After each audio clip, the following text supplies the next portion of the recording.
Okay, so now we're in chapter 18, and Abraham is by the oaks of Mamre, and he's in his tent, and he sees three men walking, and it happens to be God in the flesh. This is called a theophany or a Christophany, and this is Jesus coming to our world before he came as a baby through the Virgin Mary and grew up in that respect. So this is God and two angels that comes to him, and and Abraham invites them to stay with him, that he can cook them a meal, and so he asks Sarah to prepare for them some cakes, and he even has a calf killed and prepared for them. And this is just a good picture because so many people are so polite and welcoming to other people, but we have a hard time transferring that to God because God is spirit.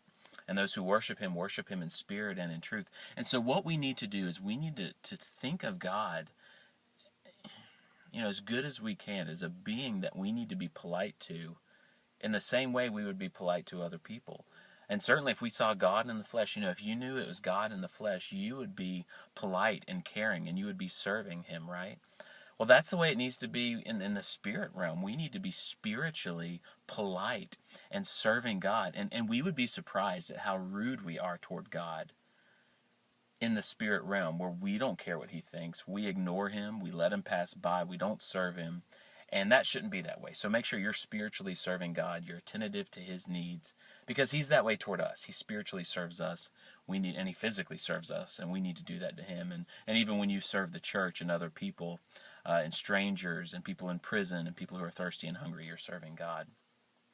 And then God, pretty much says the same promise again, that Sarah would have a son. And Sarah laughs just like Abraham did in the last chapter. And I think I forgot to mention that Isaac's name, the son who would be born of Abraham and Sarah, his name means he laughs. And so, and even God said, to Sarah, why did you laugh? And she's like, I didn't laugh because she didn't think that he heard. And he said, is anything too impossible for God? And I really think when you get a good grasp of the gospel of Jesus Christ taking our sin and then giving us his righteousness, and I get to go to heaven, and you get to go to heaven if you've trusted Jesus Christ as your Lord and Savior, it is funny. Like, it's almost too good to be true. It is true. But it's almost too good to be true to think about the new heaven and the new earth, and that one day we will get to go to a place where there will be no tears and no pain, even though we've caused tears and pain because we're all born in sin. We've all hurt people. Even after we're born again, we're immature and we need to mature, and nobody becomes perfect. And even though all that's happened, we get to go to heaven. That's very similar to the promise of them receiving Isaac, us receiving salvation, even though it's not natural. Them receiving Isaac is not natural.